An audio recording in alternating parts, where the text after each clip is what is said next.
There's an old saying, if at first you don't succeed, try again.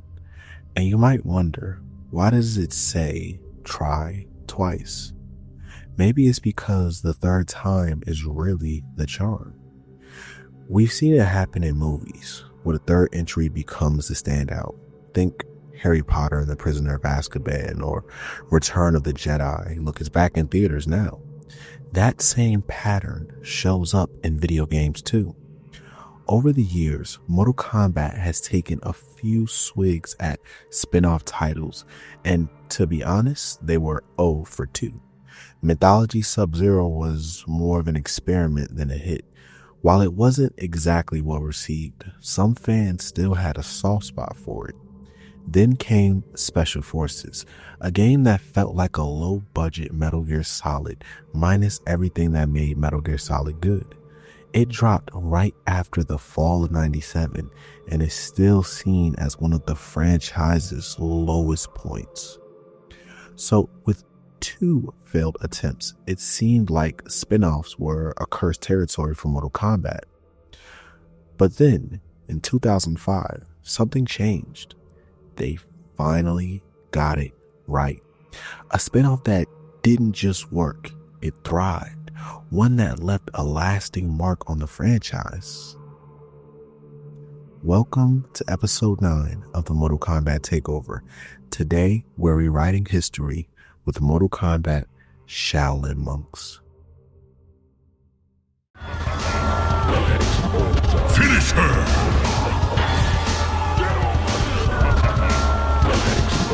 Finish him! Fatality! If you're a returning viewer, welcome back. And if you're new here, thanks for tuning in. In case you didn't know, I'm currently hosting the Mortal Kombat Takeover in celebration of Mortal Kombat II hitting in theaters this year. So far, we've covered 8 games from the franchise, and after today's episodes, we got just 4 more to go. I'm hyped to finish out strong, and I hope you're there along the ride. But that's not all.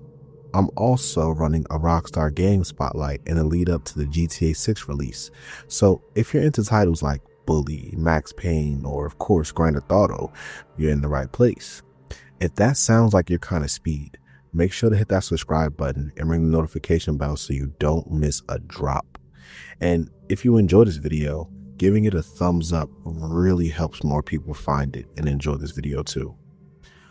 With that said, let's dive in.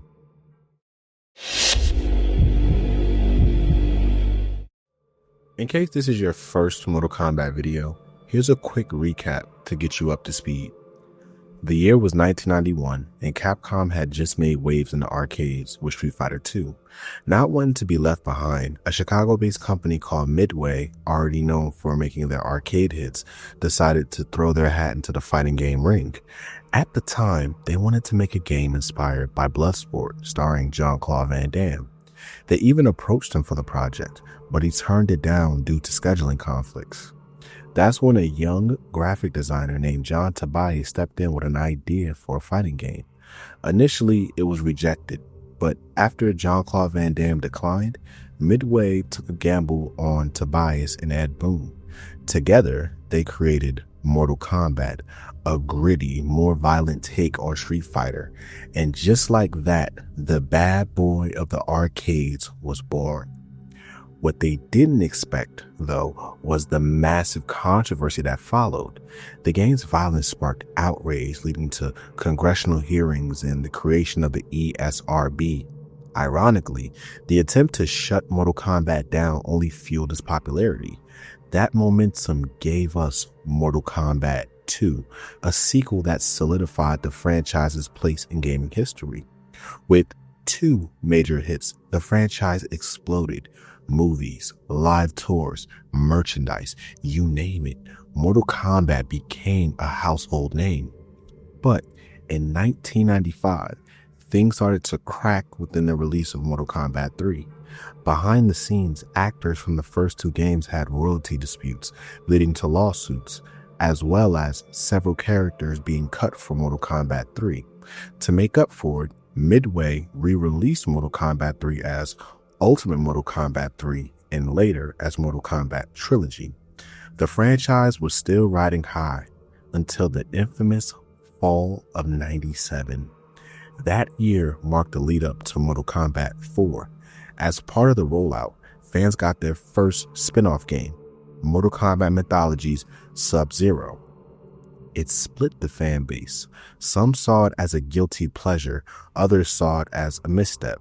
Things went downhill fast with the Saturday morning cartoon, and eventually Mortal Kombat Annihilation, a movie so bad it barely deserves to be mentioned. Despite the rocky rollout, Mortal Kombat 4 still made a decent impact, but the real blow would come in the year 2000. Between 1997 and 2000, John Tobias was working on a new game, Mortal Kombat Special Forces. But with only 30% of the game completed, John Tobias left Midway to pursue his own path. The final product dropped in 2000 and nearly tanked the entire franchise. After that, Mortal Kombat went quiet, but it wouldn't stay that way for long. In 2002, the series made a triumphant return with Mortal Kombat Deadly Alliance. It brought back longtime fans and introduced the series to a new generation. Then in 2004, Midway paid close attention to what worked and what didn't from Deadly Alliance. The result? Mortal Kombat Deception, a game that caught lightning in a bottle, giving fans a fresh and exciting new take on the series. And now we are finally caught up. Now, waiting to be unleashed, Mortal Kombat Deception will deliver more of the carnage fans crave in 2004. 2 years ago, I was asked what the future of Mortal Kombat was. And at the time, I don't think I really was sure what Deception was going to be. Mortal Kombat Deception is by far the most ambitious Mortal Kombat we've ever done. Yeah, Ed had a master plan that, okay, this is what we're going to do, guys. Laid it all out. Mortal Kombat Deception is probably different in what we are defining this game to be. If we travel back to when Mortal Kombat Mythologies was being promoted, in the Game Pro magazine, they interviewed John Tobias about the possibility of another Mythologies type game.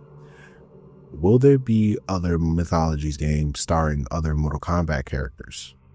Possibly. The door is obviously left open for Mortal Kombat Mythologies Raiden or Liu Kang. There are so many characters with so many different stories to pick from. I bring this up because it shows that the team at Midway was always open to expanding the lore to other characters. From what we've seen, there were no real limits to who they might explore. Spin-offs seemed like a smart decision for the franchise, especially since Mythologies actually sold pretty well. But those plans were ultimately put on ice with the departure of John Tobias and the spectacular failure of Special Forces. However, after the success of Deadly Alliance and Deception, Mortal Kombat was breathing new life.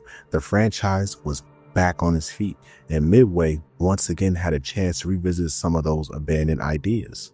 Interestingly, the company that first began developing Shaolin Monks wasn't Midway, at least not yet. Development began with Paradox Development, a studio known for games like Wu-Tang Shaolin Style and the X-Men Mutant Academy series. In October 2004, Paradox officially announced Mortal Kombat Shaolin Monks. According to an IGN article at the time, Midway Games officially announced Mortal Kombat Shaolin Monks. The new title, slated for a fall 2005 release on the PlayStation 2 and Xbox, is not just the next combat title, but an expansion into action-adventure territory for the franchise. Specific gameplay details are scarce right now. However, so remains to be seen how that will play out. With the game officially revealed and fans eager for a new Mortal Kombat entry, Midway took a page out of Rockstar Games' playbook. In November 2004, they acquired Paradox Development, bringing the studio in-house and officially taking the reins on for Shaolin Monks. In an acquisition deal, it stated, Midway Games Inc. announced today that it has acquired Paradox Development. The studio is now developing Midway's upcoming video game, Mortal Kombat Shaolin Monks. Midway acquired privately held Paradox in an all-stock transaction for 333,334 Midway common shares. The accusation further strengthens the company's internal development capabilities as it brings 2 talented development teams to Midway. This marks the 3rd accusation in recent months to bolster Midway's high-quality game development. With everything now in place, the whole team was on board. Paradox Development had officially become Midway Studios Los Angeles, and they were ready to get to work. Since Shaolin Monks wasn't going to be a traditional fighter, Midway LA needed to build an entirely new combat engine from the ground up, something tailored to the action-adventure genre. Ed Boon, the longtime creative director of Mortal Kombat, stepped in to help guide development. He even worked directly with programmers to tweak and fine-tune the fight engine himself. But given Mortal Kombat's poor track record with spin-offs like Mythologies and Special Forces, there was definitely some skepticism around Shaolin Monks. Producer Sean Hemmerich addressed this directly in an interview. Considering the lack of success of Mortal Kombat Mythology Sub-Zero and Mortal Kombat Special Forces, what lessons were learned in the expansion of the MK universe? Mortal Kombat Shaolin Monks is a completely different game than previous MK adventure games.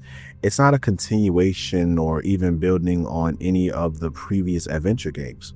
We started fresh and built this game from the ground up the right way.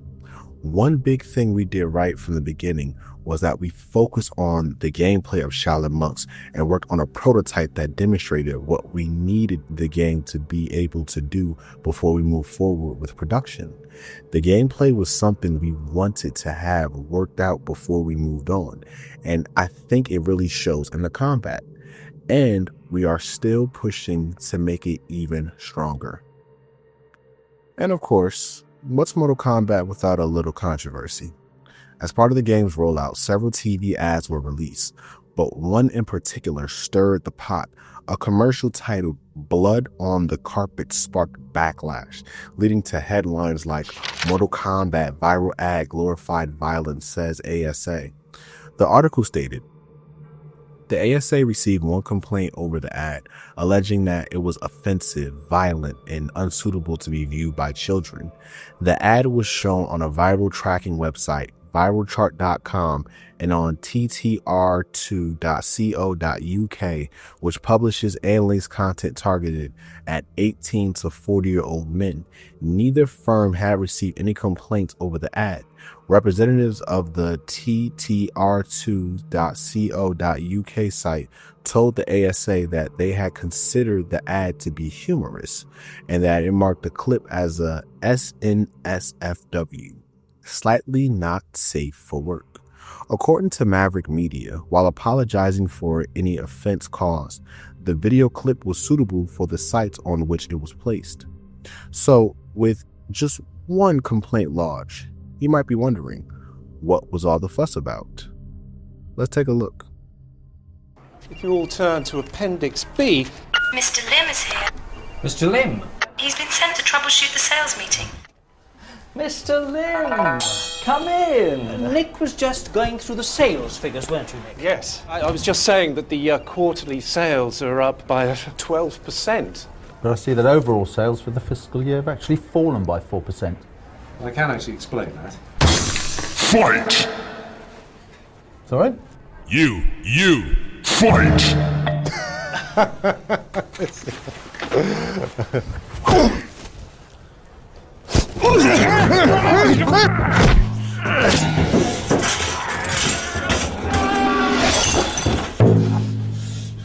Finish him! Fatality!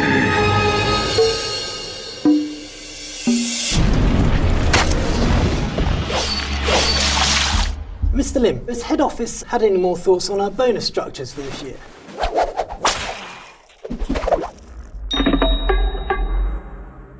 After 11 months of development, Shaolin Monks officially launched on September 19, 2005 for both Xbox and PlayStation 2 in North America. A European release followed on September 30 of 2005, and just like that, Shaolin Monks was officially brought to life.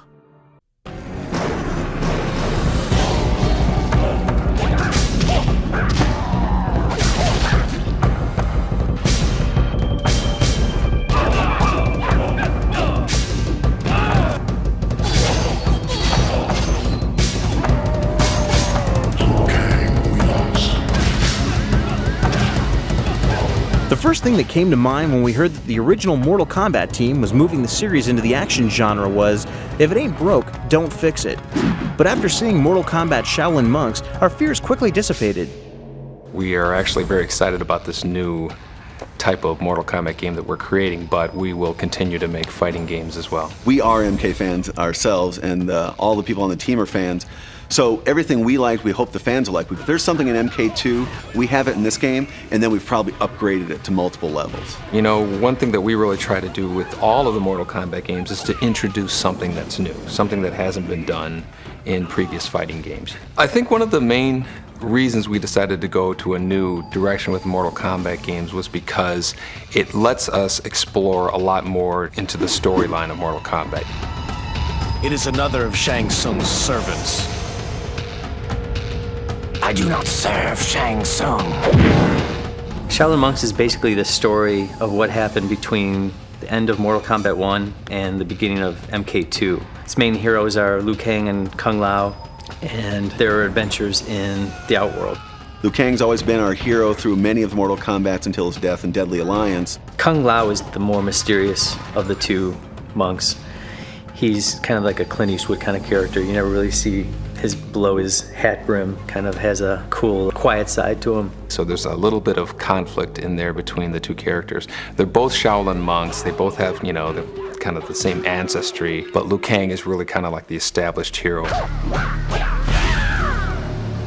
The storyline for Shaolin Monks is kind of based around the co-op mode. You can play it as either the single player as Liu Kang or Kung Lao, and you'll see the story progress, but the main storyline is the co-op mode.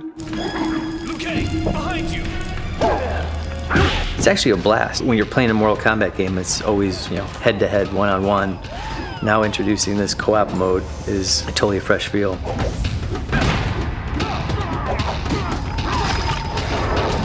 Shaolin Monks makes use of an innovative combat system, which allows the player to deliver attacks in any direction at any time, all the while not losing focus on the primary target.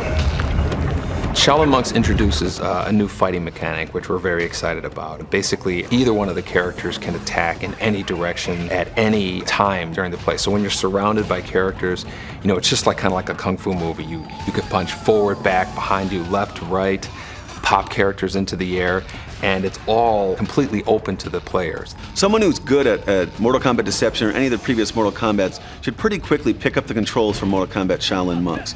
We've kept a lot of the combos, a lot of the systems very similar, if not exactly the same. Like if you know a combo for Liu Kang is square triangle, it's probably going to pull off a similar combo in Shaolin Monks. And then the juggling system is where it really opens up. You can get one guy to pop him up into the air, the other guy punches him a few times, slams him on the ground, grabs him in the air, and throws him through a wall, which opens a door to the next room. Shaolin Monks also goes beyond the bloodshed with a series of unique challenges that make use of brains as well as brawn. In Mortal Kombat Shaolin Monks, we don't have puzzles that are like turn a lever here, grab a stone and set it down over here. We wanted our fight mechanic to be our gameplay and puzzle mechanism. I really like the death traps that are interactive in the game. There's one scene in the Wuxi Academy where you have to uppercut the Tarkatans into a catapult, and the catapult, you know, pulls back and launches them, and you see the body, you know, just sailing across the trees. Still one of my favorites. Fight. 13 years ago, Mortal Kombat exploded onto the gaming scene with dynamic graphics that made its world come alive. Now, over a decade later, the game's designers are challenged with taking those original designs away from its 2D roots. Upgrading the moves and feel of Mortal Kombat from the original to a 3D environment, we took a lot of specific care to make sure those looked and felt right. We would actually look at the moves in other Mortal Kombats as we were motion capturing them and as we were doing things to make them look right. One of the challenges from taking a 2D MK level and turning to a 3D Shaolin Monk level was in MK2, you had one scene that's really memorable, but now you got to take that one piece of the scene and take parts of it, make it memorable throughout a whole level. This game was like actually a lot of fun to design just because we got to bring up a lot of our old images from, you know, the original MK1, MK2, and actually explore them further. We were looking at old magazines and old, little clippings we had, and dug up a lot of the old files just to see how the backgrounds are built and look at certain characters and how they were originally designed. Especially background-wise, it was fun to just push it farther and farther and make it a world to explore. Previous incarnations of Mortal Kombat are notorious for their secrets, hidden codes, rumors, and cloaked characters. Mortal Kombat games have always had these secrets that we buried into there, and we just want them to be really infrequent events that somebody's going to claim they saw, but since he doesn't have any witnesses to back up his story, everybody calls him a liar. Some of these things were true. Reptile was a hidden character in Mortal Kombat 1. A few people saw him, and so when people would see it was actually true, then they would make up their own little lie. Having finished their work on Mortal Kombat Shaolin Monks, designers set their sights on the future of the pulse-pounding franchise. We're actually very excited about the next Mortal Kombat fighting game that we're doing. Like before, we are introducing, 2 or 3 very huge elements to the fighting game that haven't been done before. So we're really excited about that. I think you can expect to see the biggest roster also of Mortal Kombat characters ever in this next fighter as well. I'd love Shaolin Monks to be the first of many Mortal Kombat action games that we can do in parallel with the fighting games.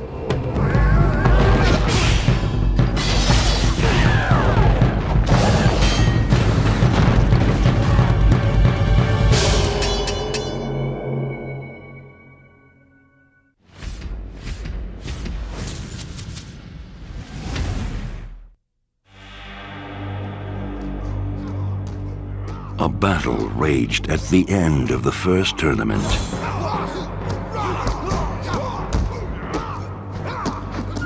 Good versus evil, locked in mortal combat.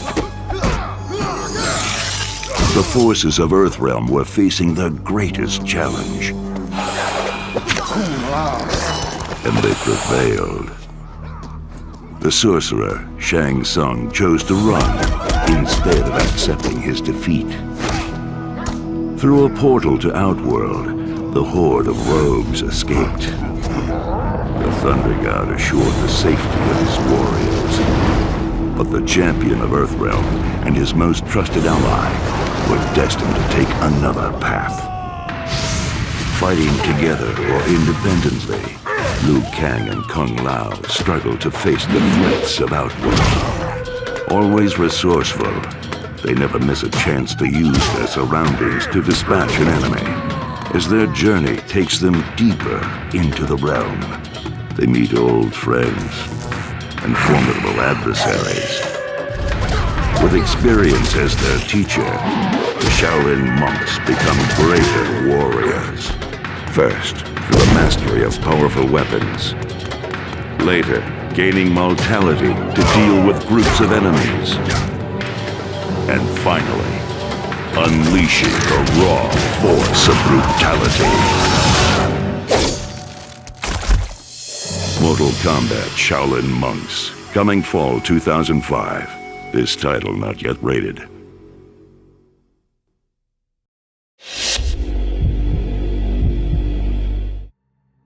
Here's a quick spoiler alert. As I'm about to tell the story behind Mortal Kombat Shaolin Monks, there will also be light spoilers for the first Mortal Kombat, Mortal Kombat 2, and lastly, Mortal Kombat 4.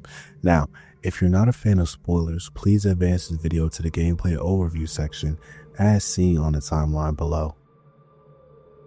Let's dive into this.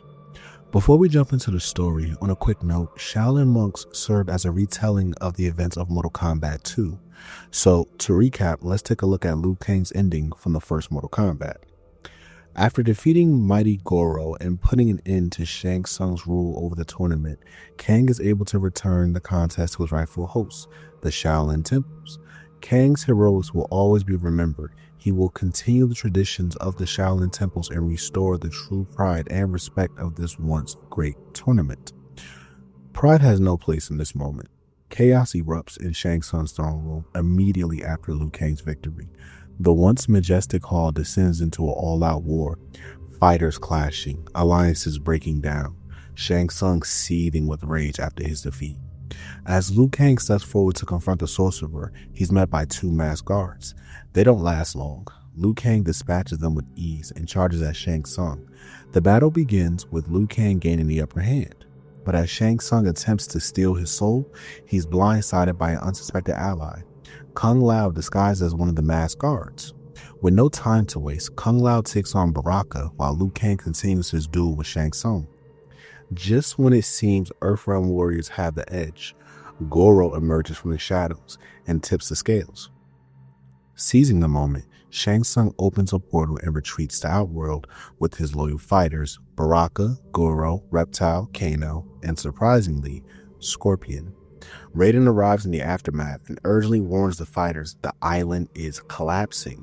Wasting no time, everyone flees except Liu Kang and Kung Lao, who find themselves plummeting into Goro's lair as the island crumbles around them. A battle raged at the end of the first tournament. The forces of Earthrealm were facing their greatest challenge. Mortal Kombat!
In Goro's lair, the Shaolin Monks are met by Raiden, who warns them of the island's impending destruction. They must escape before it collapses. Battling their way through hordes of Oni, the monks press on until they reach the pit, where Johnny Cage awaits and points them towards an escape route. As they ascend, Liu Kang spots something strange over the moon. and suddenly he is confronted by Reptile. Reptile denies any allegiance to Shang Tsung before vanishing into thin air. After defeating the Onai boss, the duo arrives on a bridge where they eliminate 2 of Shang Tsung's masked guards before reaching the portal to the Wuxi Academy.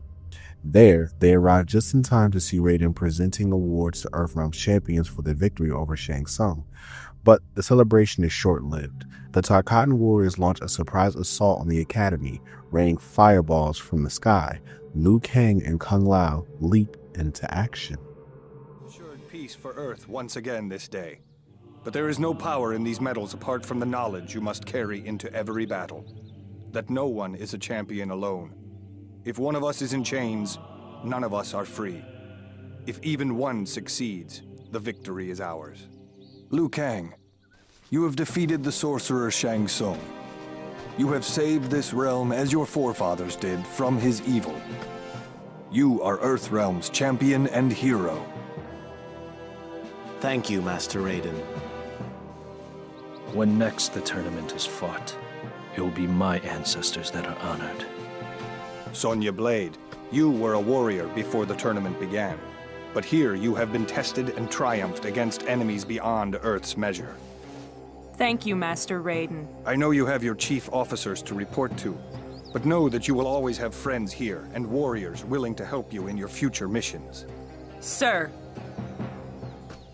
Johnny Cage. Lay it on me, Raiden. Bow, you idiot. Despite your natural shortcomings, you have proven yourself a valuable ally against Shang Tsung. You have the respect of myself and the Shaolin Order. Master. Ah, Kung Lao. Family honor is not won in a single day. It is won all the days of a life. It is won in fidelity and faithfulness. It is achieved through perseverance. There is not a warrior here that would have survived if you had not warned them of the traps in Goro's lair. Your family has been honored. Your friends honor you as well.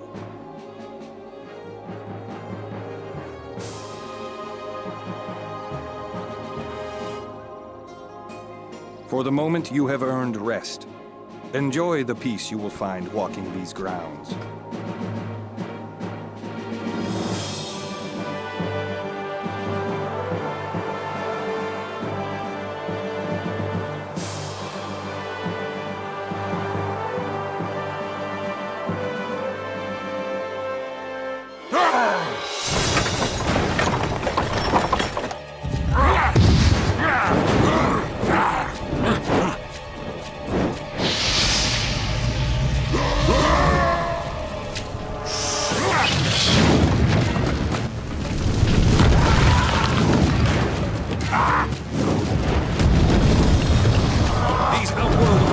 Are poison to our world. Even their blood and rotting bones are like an acid to this realm. You must send them back to where they came from. Defend the Academy.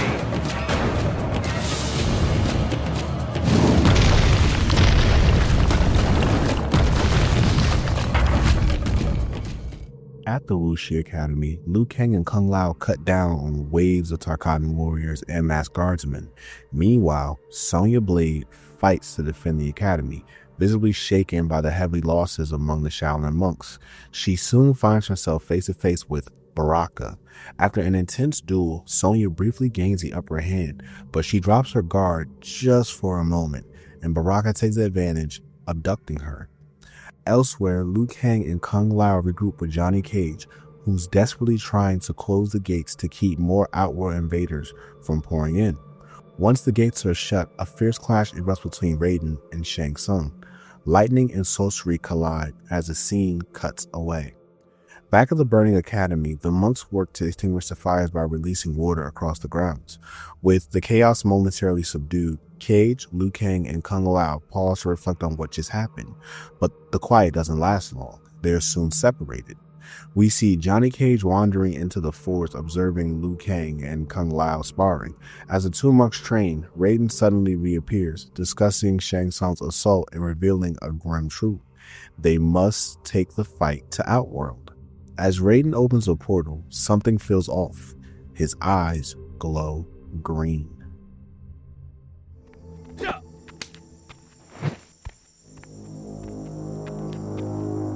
Do you trust me?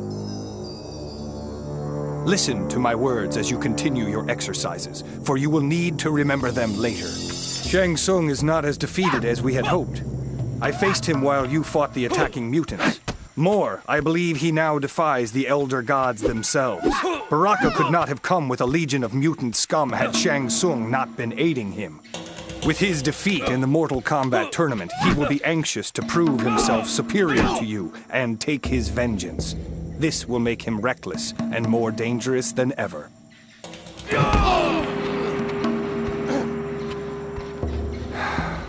I had hoped you would have time to heal your wounds in the tournament, but I was gravely mistaken.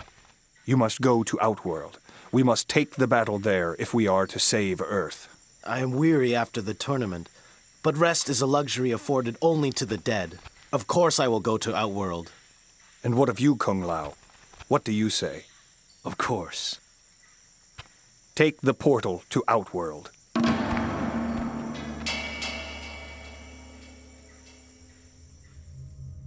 Both Liu Kang and Johnny Cage are understandably skeptical about entering the portal created by Shang Tsung, but Raiden reassures them that it's safe.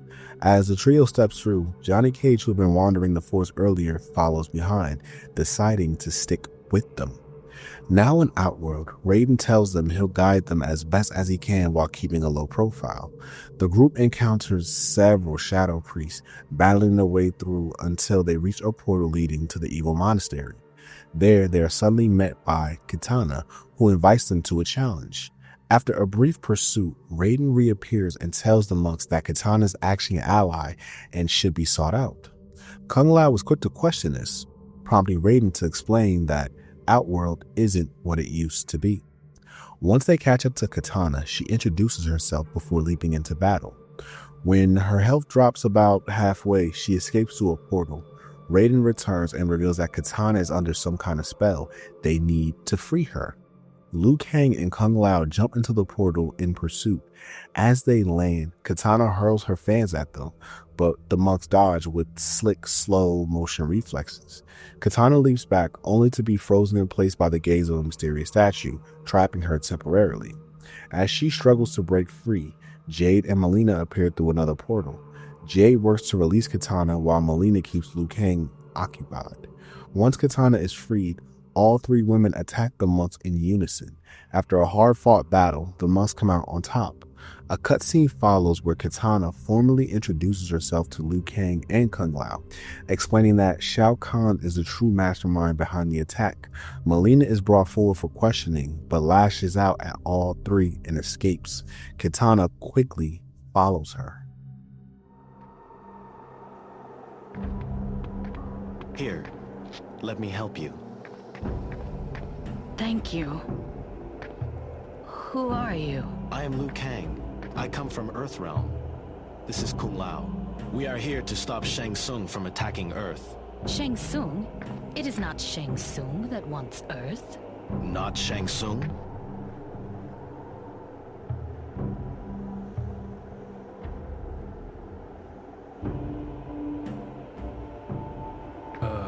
You better take a look at this.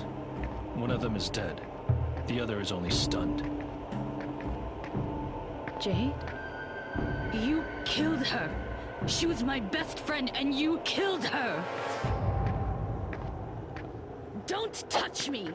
I should destroy you for killing Jade. She tried to kill us. I am sorry. You were under a spell of some sort. You were trying to kill us. Where am I? How did I get here? Maybe this one can explain. And do not look under the veil. Let me go. Explain yourself.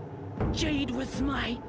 Kitana's best friend, until Jade was forced by Shao Kahn to hunt her down and bring her back to him. We were given a spell to control her. Shao Kahn? Isn't that your father? I do not blame you for this, Jade. I blame the man that forces me to call him father. The one who killed my true father and stole his throne. I blame Shao Kahn for what he did to my mother. What is it? I am remembering a lot now. Where's Reptile? Who? Reptile. If Melina is here, so is Reptile. They are inseparable. I am certain that they have both been charged with hunting me down.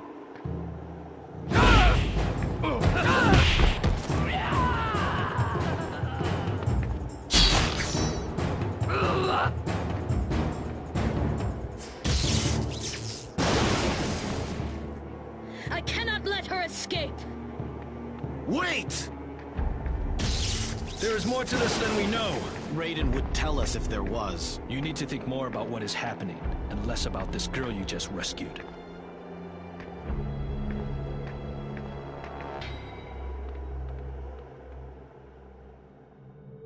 Upon returning through a portal, the monks are once again greeted by Raiden, who explains that each victory in Outworld weakens Shang Tsung's power.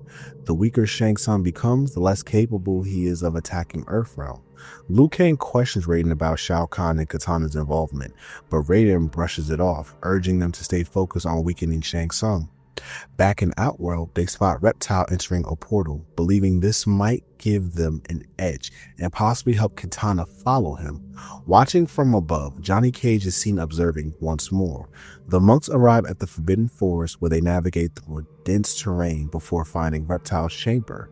There, they face off against a giant snake, defeating it before confronting Reptile himself. After another intense battle, they bring Reptile down.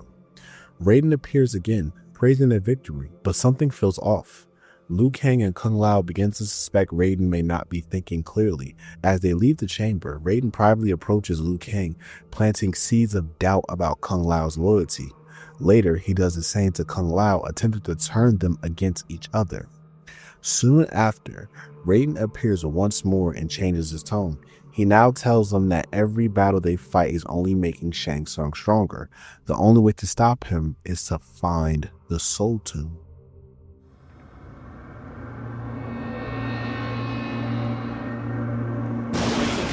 People of Earthrealm often ask, what purpose does suffering serve? Here it serves a terrible and awful purpose. When someone perishes here, their soul and essence are collected and trapped in a place known as the Soul Tombs. These tombs are a source of Shang Tsung's power. The Black Dragon mercenaries came to rescue their leader, Kano, but were swept up in Shang Tsung's manipulations, just like we were. Master Raiden? Shang Tsung did not have the power to defeat you in Earthrealm, but here he hopes to reverse your victory in Mortal Kombat and take Earthrealm after your defeat. So Shang Tsung gets stronger every time we enter combat, and even more powerful every time we win? How do we fight that? Do we stop fighting? Stop killing? No. Your journey must move forward.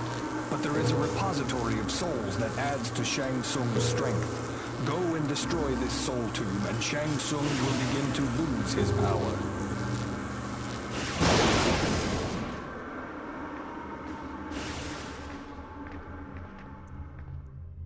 Inside the Soul Tomb, Liu Kang and Kung Lao fight through waves of enemies until they reach the Soul Reservoir, where they discover that Shang Tsung has regained his youth. Now at full power, Shang Tsung easily overwhelms the duo in combat and is clearly disappointed in their performance. Rather than finish them off, he leaves them to be dealt with by the Shadow Priest. After defeating the priest, the monks destroy the Soul Reservoir, weakening Shang Tsung's source of strength, and move on.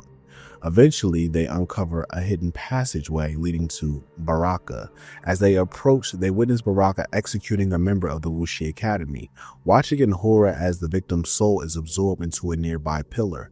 This sparks an intense fight between the monks and Baraka, ending with Baraka being impaled. After the battle, Raiden appears briefly, only to vanish in an instant. Suddenly, soul versions of Liu Kang and Kung Lao appear and begin fighting each other, prompting the monks to remind themselves to stay focused on the mission.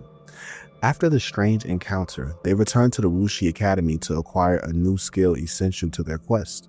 With this new ability in hand, they head back to Outworld and come across Kitana and Melina in the middle of a confrontation. Melina escapes to the wasteland, hoping to find aid from Goro. I will not let you tell my father that he no longer controls me, Melina. He is a monster. Everyone he touches becomes like you.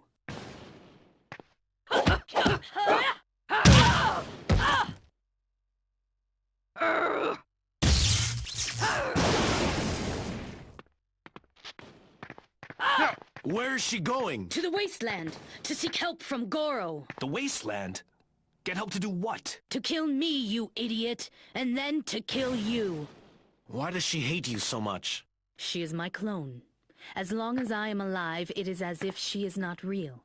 A soulless husk. If I die, my soul and identity before the man that calls me daughter will become hers. Shao Kahn has spells that will allow her to claim my very existence. Then we have to stop Melina before that can happen. I knew you were going to say that. In the wasteland, the monks take on hordes of undead warriors. Raiden soon returns using electricity and his bow staff to electrocute the enemies and lend his support. Not long after, they encounter Cabal, hoping he'll help them, only to watch as he silently drops his hook swords and walks away. As they journey deeper into the wasteland, the air grows colder and ice begins to form. It's here they come face to face with Sub-Zero. A fight breaks out, ending with Kung Lao slashing Sub-Zero across the eye, giving him his iconic scar. After the fight, tensions ease and they talk. Liu Kang brings up that Sub-Zero is supposed to be dead, killed by Scorpion. Sub-Zero explains that he's actually the younger brother, seeking to avenge his sibling's death. Respect earned on both sides, the three warriors form an alliance, each revealing their personal missions.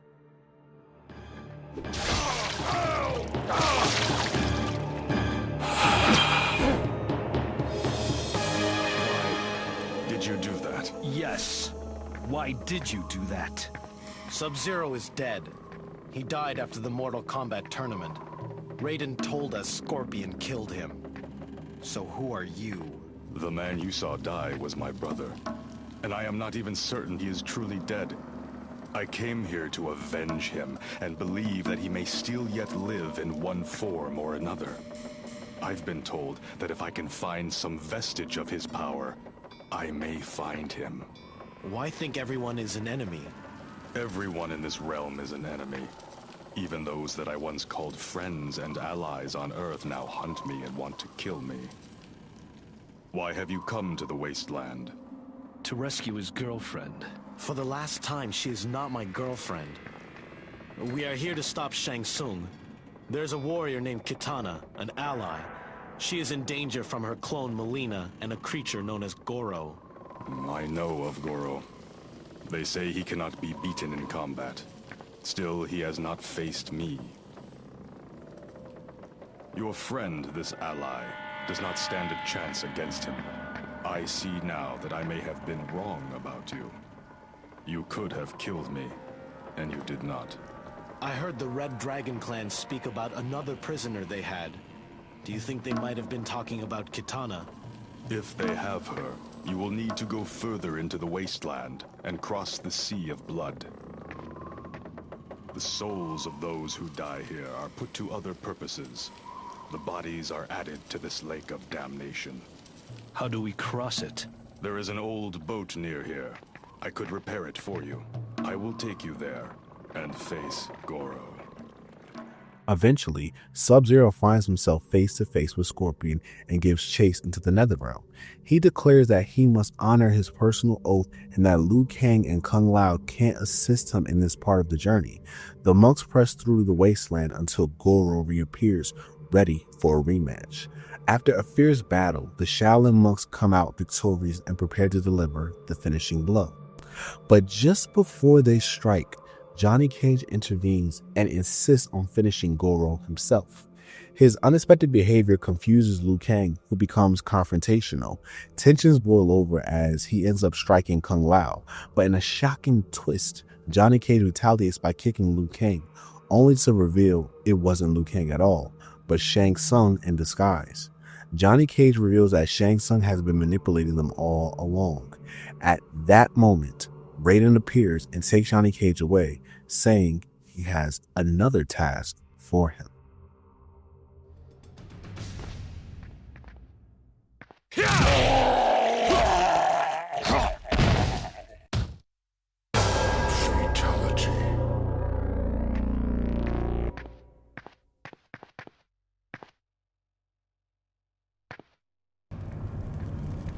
You should have let me take down Goro. I am the Mortal Kombat champion. I'm Earthrealm's champion. What? What? I think you had better start doing what I tell you. Do you have any idea what you are talking about? Only what Raiden should have told you a long time ago. You should not turn your back on me, Kung Lao.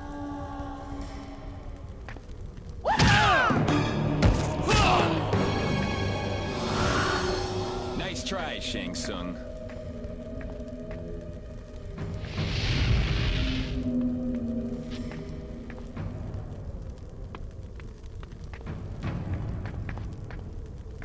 I am not so certain I want you anywhere near me. That is exactly what Shang Tsung desires. Listen, Shang Tsung is trying to turn us against each other. Back in the academy, he was impersonating me. He can morph into anyone he wants. I didn't know it was Shang Tsung at the time. I tried to warn you, and then I realized if someone could look like me, he could look like either of you two as well. So I followed you through the portal, and waited, and watched. So how long was Shang Tsung posing as Liu Kang? I think it was when we were separated while fighting Goro.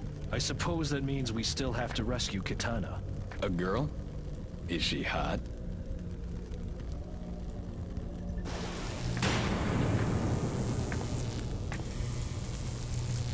You will find Kitana elsewhere.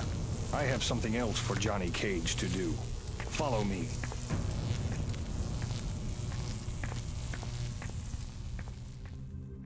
Returning where they last saw Sub-Zero, Raiden appears and informs Liu Kang and Kung Lao that they're close to defeating Shang Tsung, but their final path leads through the Netherrealm. The duo enters a portal which first takes them to the Deadpool and eventually into the Netherrealm itself. Upon arrival, they reunite with Raiden. Curious, Kung Lao asks how they're able to enter the Netherrealm since only evil beings are typically allowed. Raiden cryptically replies that their souls have become tainted by their journey, then teleports away. Confused, the monks begin to question how Raiden could use his powers in a realm where he supposedly shouldn't have any. As they venture deeper, they find Sub-Zero locked in a battle with Noob Saibot. When asked about Scorpion, Sub-Zero explains that Scorpion is still out there and that he suspects Noob Saibot is his brother, the original Sub-Zero from the first game. He warns them that Scorpion is looking for them just as they are looking for Scorpion. Who's that?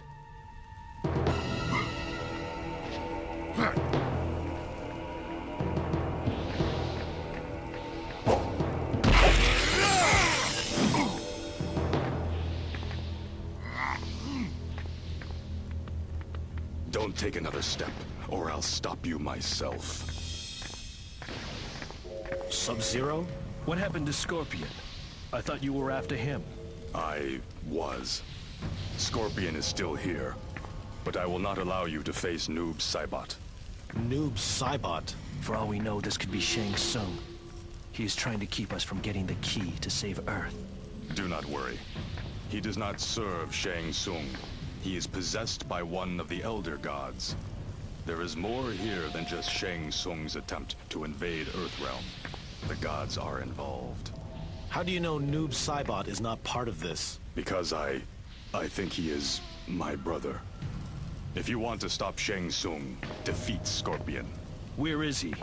The Netherrealm is infinite in size, but Scorpion will find you if you are here in this realm.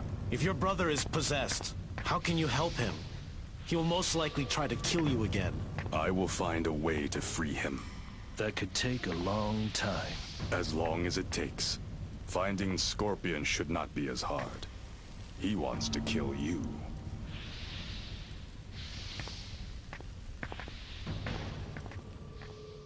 While navigating the Netherrealm, the monks eventually find Scorpion and battle him in an intense fight. After defeating him, they return to Outworld and are met by Raiden, who tells them a portal has opened, one that leads directly to Shang Tsung. Just as they prepare to leave, Raiden stops Liu Kang and quietly expresses doubt about Kung Lao, suggesting that he might not be who he claims to be. He suspects Shang Tsung could be posing as Kung Lao.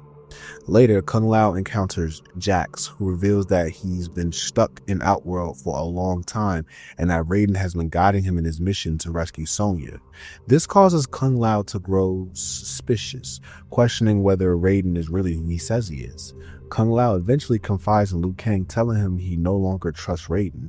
Liu Kang, confused and worried, suspects Kung Lao may be under some kind of possession and tries to strike him down. Just before the fight escalates, Raiden reappears, only to be struck down mid-sentence by none other than Shao Kahn himself, who steps forward to challenge them. I am concerned about Raiden, Liu Kang. I am not certain we can trust him. Raiden was right. This is not Kung Lao. This is Shang Tsung. This is my chance. I will not be fooled again, Shang Tsung. What?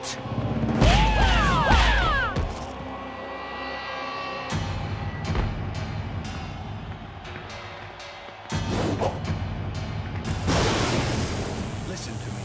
You are not to fight each other. Shang Tsung has deluded you. He has been tricking you into feeding him soul after soul. You have been empowering him. He has been masquerading.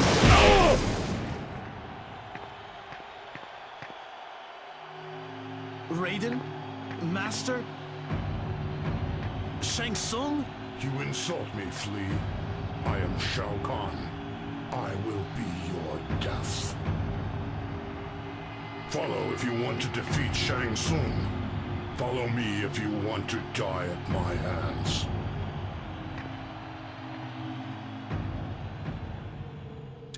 Outside, Shao Kahn declares himself the supreme ruler and mocks their resistance. The monks demand to know where Raiden is. Suddenly, Raiden appears and strikes them. Liu Kang, ever trusting, believes Raiden is possessed, but Kung Lao sees through the illusion. He attacks Raiden, revealing the truth. It was Shang Tsung in disguise. After a fierce battle, they defeat Shang Tsung once and for all. But the fight isn't over. Kentaro enters the scene and challenges the duo. After a brutal clash, the monks defeat him as well. Shao Kahn, impressed but unshaken, offers them a final deal. If they defeat him, their friends will be freed. Unsure how to overcome such a powerful foe, they learn that the Elder Gods will grant them their blessing. The final battle begins, and after an epic fight, the monks emerge victorious. Raiden turns Shao Kahn to stone, and Liu Kang and Kung Lao shatter him with a final blow. Raiden, Kitana, and Johnny Cage celebrate the victory, grateful for the monks' bravery. But as peace seems to return, a final cutscene plays, revealing Quan Chi retrieving Shinnok's amulet and laughing ominously, thus bringing the game's story to a close.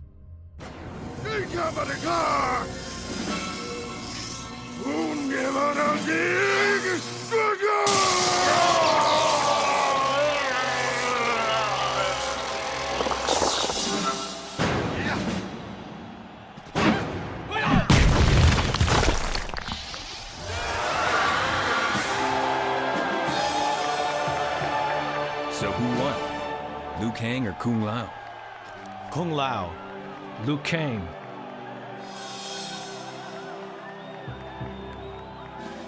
What now, Master Raiden? Shao Kahn has been destroyed. You have brought life and prosperity, not only for Earth, but for this realm as well, my warriors. And you have freed the spirits of your ancestors from their inability to lay their lives down for each other and work together. You fought bravely, Liu Kang. Thank you, Kitana. So what happens now? I will try to rebuild this realm according to my true father's wishes. I meant between us. Whoever said anything about there being an us? She's hot. And she picks Liu Kang over me? What's wrong with this picture? Maybe I have time to find that clone of hers somebody mentioned. Did I really free my ancestors? This was the plan of the Elder Gods, Kung Lao. This was the reason you were allowed to follow the enemy's plots. What the enemy means for evil, a greater force will always turn for good. You have freed the past and future. Well done, champion of Mortal Kombat. Now come, It is time to return home.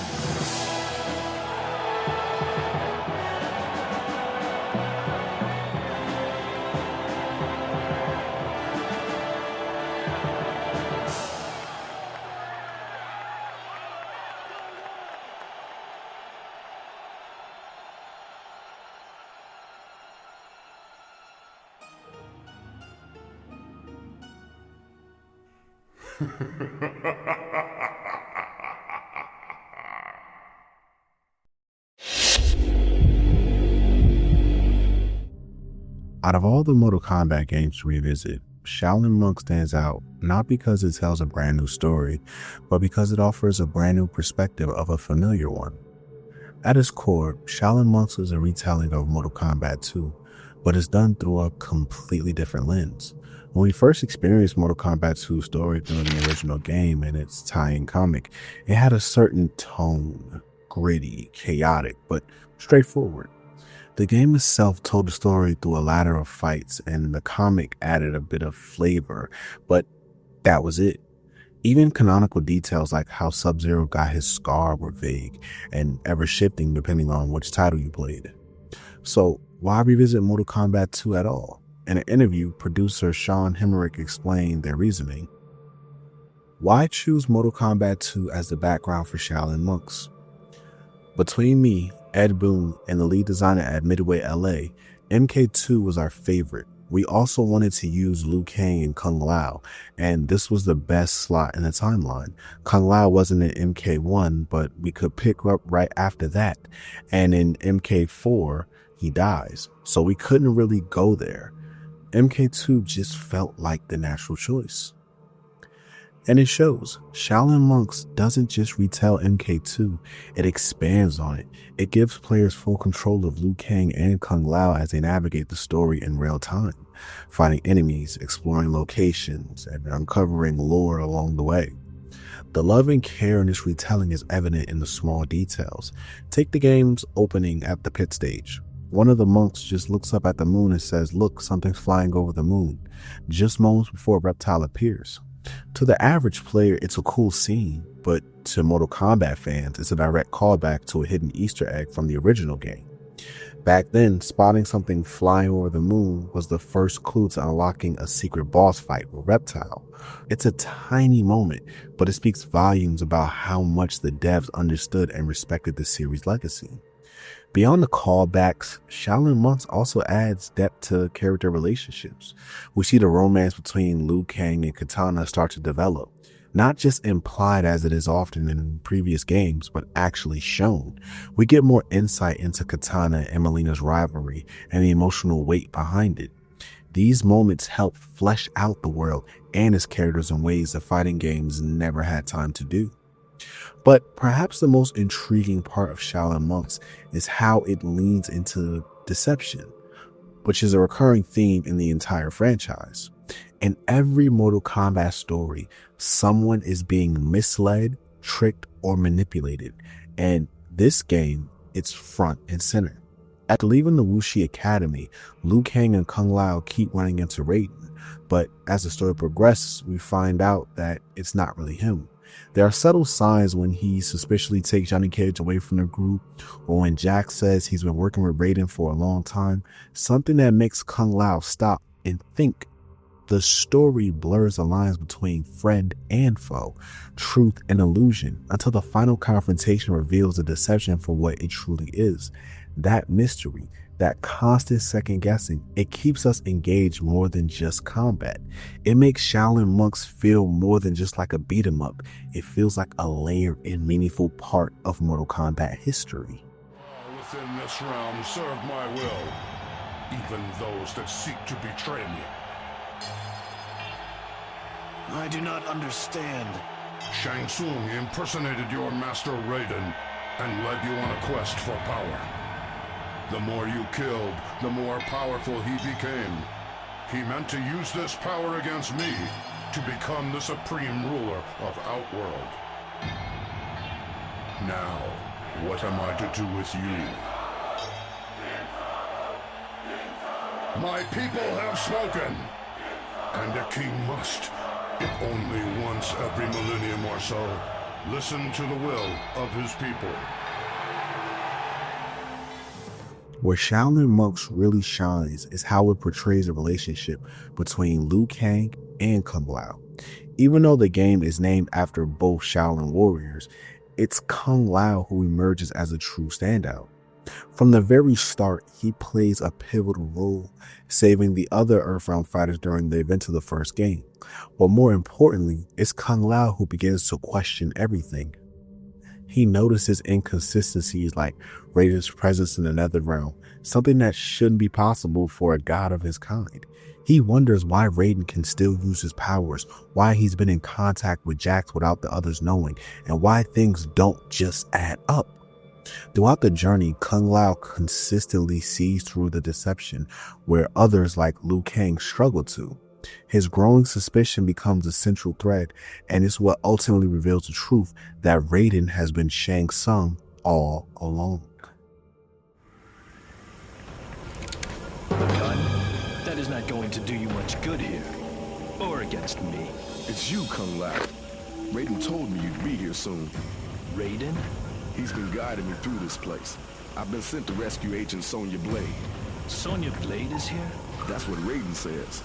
You know him better than me. How long have you been here? I don't know. Time is different in his realm. It feels like weeks. And Raiden has been with you the entire time? Pretty much. He says he has little power here. The best he can do is see pieces of the future and act as a guide. I have to keep going. I've been sent from Earth to rescue Sonya.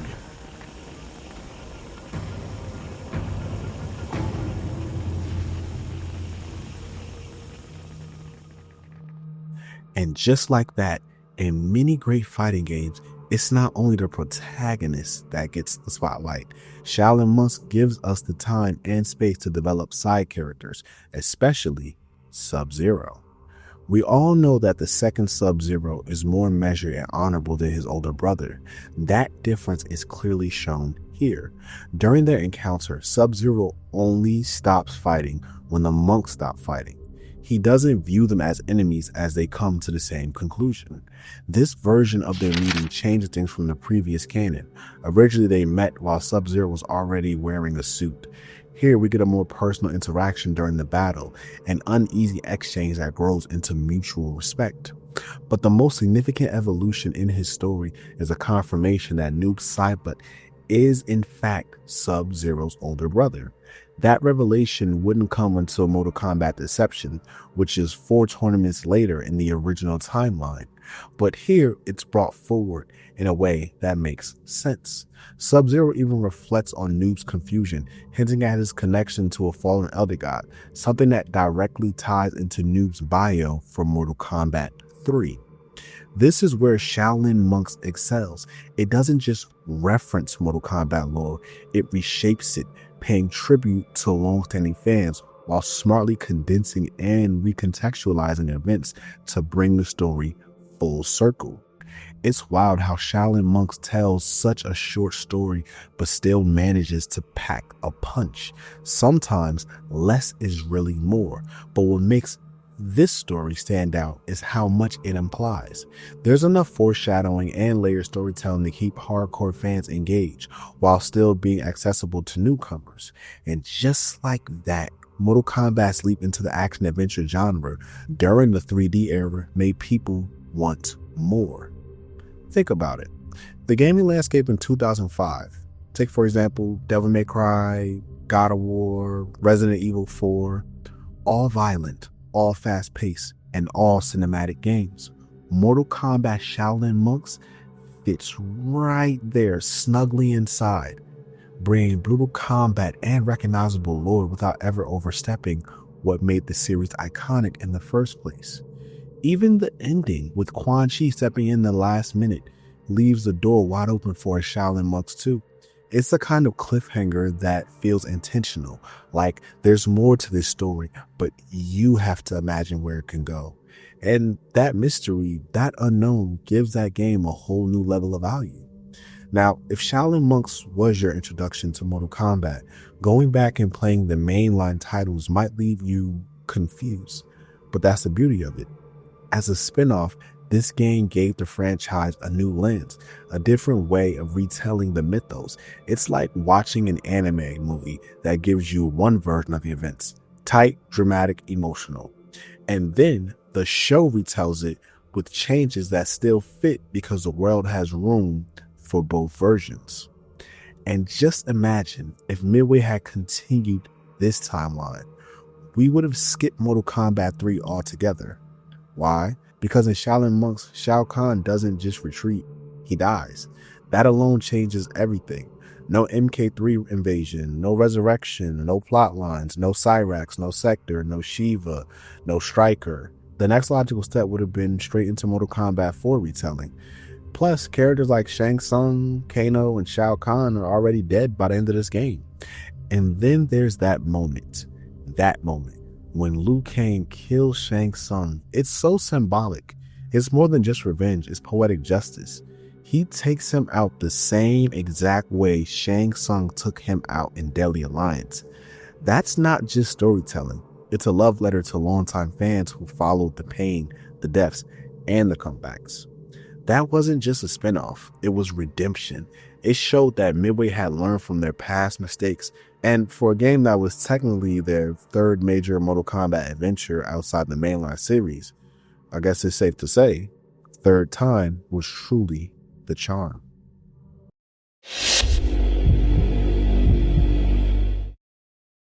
Mortal Kombat Shaolin Monks takes the iconic characters and stages of the 2D era and brings them to life in glorious 3D.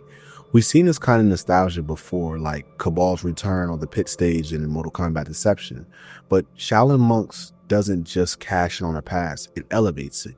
If you ever dreamed of uppercutting someone to a spike-filled abyss in full 3D, this game delivers that fantasy and then some. The camera adopts a fixed pullback perspective similar to God of War, which works surprisingly well. Character models are impressively detailed, from Sub-Zero's medallion to Scorpion's spiked gauntlets. The attention to detail is remarkable. In fact, the designs were so strong they inspired their own line of action figures based on the game's 4 playable characters. Cutscenes are split between slick FMVs and in-game cinematics, including fatalities. And yes, those fatalities are just as gruesome as you'd hope, like Sub-Zero tearing out a spine and bone crunching 3D. While there are a few minor collision detection issues, the visual polish overall makes this one of the best looking Mortal Kombat titles at this time. They even have some callbacks bringing Dan Fortin's Toasty back to the forefront. The controls feel intuitive and satisfying. Despite the flashy chaos on screen, the mechanics are simple and easy to pick up. Pulling off a 20-hit combo on multiple enemies by mixing attack buttons and analog stick directions feels smooth and rewarding. Even some classic fatality like Johnny Cage's makes a return. But what if this was just a nostalgia trip? What if the gameplay was phoned in, banking on familiar faces and stages? Luckily, that's not the case. Shaolin Monks offers tight, polished gameplay, worthy of the Mortal Kombat name. It earns its praise and then some. The game supports both single-player and two-player offline co-op. In co-op, players share the same screen, encouraging teamwork and enemy juggling. It's a major selling point and works brilliantly. There's even a classic 1v1 mode with 8 characters, adding a nod to traditional MK fighting. The main campaign features Liu Kang and Kung Lao, but 2 hidden characters, Sub-Zero and Scorpion, are unlockable and fully playable in the story mode. While their cutscene voices remain unchanged, their unique moves and fatalities add major replay value. At its core, Shaolin Monk is a fast-paced, beat-em-up focused on hand-to-hand combat and aerial combos. Classic special moves return like Liu Kang's bicycle kick and Sub-Zero's ice freeze. You can even perform stage-specific finishers like launching enemies into deadly spikes, just like the old days. There are light RPG mechanics too. Experience points to unlock new combos and upgrades. Scorpion's Spear, for instance, can evolve into a spinning crowd-controlling move that grants brief invincibility. These additions deepen the gameplay without overcomplicating it. The campaign lasts around 8 to 10 hours with plenty of replay potential thanks to co-op, 4 playable characters, versus mode, and collectible unlockables like concept art and videos. As a bonus, the North American release includes the arcade perfect version of Mortal Kombat II, adding even more value. On top of completing the game, there are side missions, secrets, and even smoke missions in the game which fully flesh out the story. Yes, the hidden characters don't get unique storylines or cutscenes, and hardcore fans might nitpick story inconsistencies, but those are minor gripes. The game delivers where it counts: graphics, sound, controls, gameplay, and replayability. In the end, Mortal Kombat Shaolin Monks is more than just a nostalgia spin-off. It's one of the best MK titles ever made. Whether you're a diehard fan or just love a good action game, this one is a flawless victory.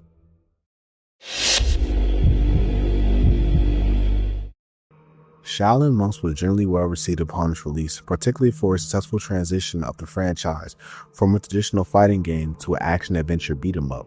Critics and players praised the game for its engaging combat system, which retained the series' signature fatalities and combos, and for the cooperative mode that allowed two players to experience the campaign together.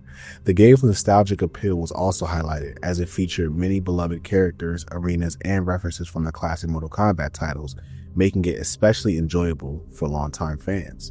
The gameplay was often described as fun and accessible, with smooth controls and a variety of moves, though some reviewers noted that the combat could be repetitive and the mechanics were not as deep as those found in other action games of the era. The cooperative mode was singled out as a standout feature, though was criticized for requiring both players to start together, as there was no drop-in or drop-out functionality. Reception for the story and presentation was mixed. While some appreciated the effort to expand the Mortal Kombat universe, others felt the narrative was convoluted and the voice acting felt forced, with certain characters behaving out of character. Technical aspects like visuals and platforming were noted as serviceable but not exceptional, and some players found the puzzles and open world elements poorly designed, occasionally leading to frustration. Despite its flaws, Shaolin Monks was considered a surprisingly good spin-off and sold over 1 million copies. It holds strong review scores, averaging around 8 out of 10 from major outlets, and was nominated by GameSpot as one of the most surprisingly good games of 2005. The game remains fondly remembered by fans as a unique and entertaining entry in the Mortal Kombat series, with its cooperative play and nostalgic content standing out as key strengths.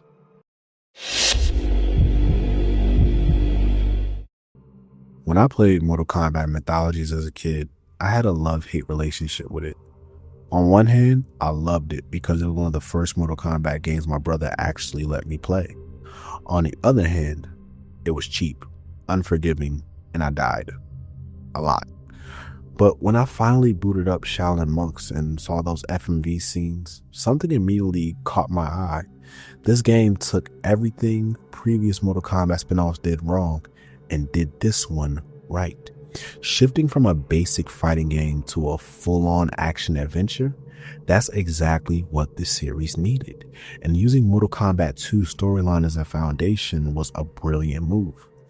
Let's be honest, back in the 90s, MK2 was a franchise's peak, getting a deeper perspective on what actually happened during that game, while also tweaking a few things from the comics, felt like the best kind of retcon.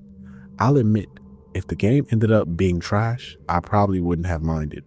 But thankfully, Shaolin Monks turned out to be a blast. The most fun I had was playing with the second player. The combo possibilities were endless. And while Deception had the open world on paper, Mortal Kombat Shaolin Monks felt more authentic in execution. You could travel across the realms, from the Wuxi Academy to the Living Forest, the Netherrealm, and even Shao Kahn's arena. Every location was packed with detail and clearly made with love.